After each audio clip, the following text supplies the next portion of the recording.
Hey, it's Joshua Vergara. What's going on, everybody? And this is the Samsung Galaxy Note 8. Now, Samsung has had a bit of a resurgence since the Galaxy S8, trying to make up for the problems of the past. But how does one of the most feature-packed phone lines redeem the past? Well, that's what we hope to find out. It's easy to think that the Galaxy Note 8 will basically be a Galaxy S8 Plus with an S Pen. And while that's not too far from the truth, it's also just a tad bit too simplistic. To start, the phone currently comes in 4 colors: black, gray, gold, and blue. For the US market, there will only be the gray and black editions. That's why I went straight for the blue one, because I don't feel like I'll be able to use it anymore after this. So let's get the obvious part out of the way. The phone looks and feels a little bit big. Much like with the Galaxy S8 Plus, it has a screen that comes in at 6.3 inches. Think about that for a second. The Note line used to be known for its 5.7-inch displays, and now they're finding ways of extending it by 3/4 of an inch. Thankfully, we have the curved infinity display that helps with handling, but this is still not the most ideal phone to use in one hand. The display continues the trend of steeper aspect ratios, and it continues the other trend of taller and more narrow displays. The difference here is that the curves have been dialed back a tad, mainly because the phone itself is a little bit bigger, a little bit taller, and a little bit thicker all around. But it's hard to knock the size too much because that large screen size remains one of the most enjoyable parts of the Note. In order to make room for this, the Note 8 also catches up to the new design aspects like removing the tactile home button and capacitive keys, and a button basically underneath the screen that will vibrate when you press down hard enough. Speaking of buttons, the rest are all where you would expect, though the Bixby button now finds its way into the Note line. The next enjoyable part of the Note when compared to the Galaxy S line is the more premium experience. The Note generally tried to have better specs, and that philosophy returns in the Note 8.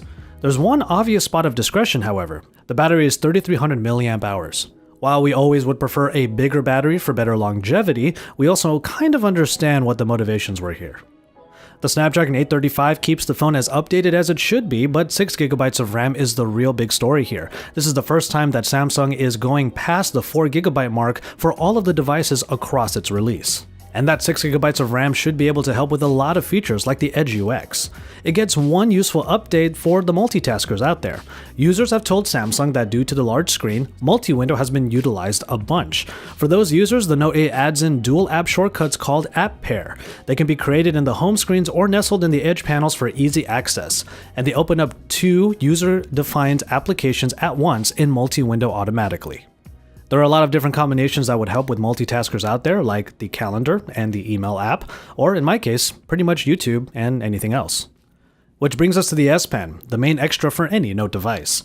Over the years, the S Pen has been given many new features that it's kind of hard to list them all. Open up the pen command menu and you'll see all of the different features. Smart selection, note creation, screen capture, and there's even an option for using the pen and all of its brushes to do some coloring. Maybe you would like to share some of your doodles in the Pen Up artsy social media network, or just use the S Pen pretty much like a mouse to do things like click, drag, and drop. Translate has been updated so it can translate more than just single words at a time. And for the real note taker, the screen off memo that activates from standby can now record 100 pages of editable notes without the need to unlock the device first. Now, the main new feature here is actually a fun one, but it's still kind of practical. The Live Message, which records the user's path to writing a short message into an animated GIF. Added effects like sparkles and neon lighting give it a little bit more flair, helping to make pleasing GIFs that you can send to friends, significant others, or pretty much anyone that deserves that little bit extra. All of this is on top of the Samsung UI that continues to look about as streamlined as ever. The software on the Note 8 looks very similar to the one from the S8 with very few changes in the look. The updates are happening mainly in Bixby, where we were told that more voice commands will be made available, and we can expect more updates to the rest of the capabilities Bixby has, like Vision. We'll continue to test Bixby and see how every aspect gets better on the Galaxy Note 8. So with all of that out of the way, we can talk about the main addition to the Galaxy Note 8, the camera. As expected, the dual camera has made it to the Samsung ecosystem, adding that second lens on the back in an obvious black area. The black color to this whole area is a little bit jarring when you see it on every device, no matter what color it is, and it kind of adds a high level of contrast when you're using a non-black device. How it looks is kind of up to you, but these cameras really pack a punch. 12 megapixel dual pixel sensors with OIS in both lenses, and one lens is a 2x optical zoom at f2.4 aperture. 10x digital zoom is possible, but overall having OIS in both sensors is kind of a big deal. It will really help for when you go tighter into a shot and all of those jitters are actually being compensated for. The interface for the camera has changed a little bit to reflect this new hardware change. Live focus is not only still available, it is now kind of front and center. Much like the portrait modes from the iPhone and the OnePlus 5, the Note 8 will use a combination of the zoom lens and software-enabled depth of field to make subjects stand out from the background. But one really cool feature about this is that you get both photos. You get the picture from the zoom lens that has the depth of field, and you also get a picture from the regular lens, so you have both to choose from. We of course applaud the move to a dual camera setup, and so far it seems that Samsung is putting some real thought into their iteration. It already benefits from fast focusing dual pixels, the dual OIS, and pretty much every other mode that you would expect in a Samsung camera. And all of this is alongside the front-facing 8 megapixel camera that has autofocus and 2K video recording. We'll be putting all of these lenses to the test when we get our hands on our review unit. And so there you have it, the Samsung Galaxy Note 8. Consider for a fact that everything that I told you in this video is basically what is new, and there's still so many other features that you may or may not already be familiar with inside of the Galaxy Note 8.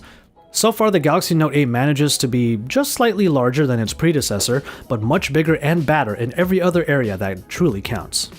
The screen continues to be a sight to behold, adding a zoom lens gives people more shooting possibilities, and the S Pen remains one of the most useful tools for anyone that bothers to use it, especially for productivity. We're excited to get our hands on the Note 8 as always, and we will be bringing you our full review soon. Pre-orders start on August 28th with the phone going out on September 15th, and until that time you can continue to watch all of our coverage of the Samsung Galaxy Note 8 here at Android Authority. So like this video and subscribe to the channel if you haven't already to keep up with all of the great news and announcements regarding the Note 8 because we are your source for all things Android.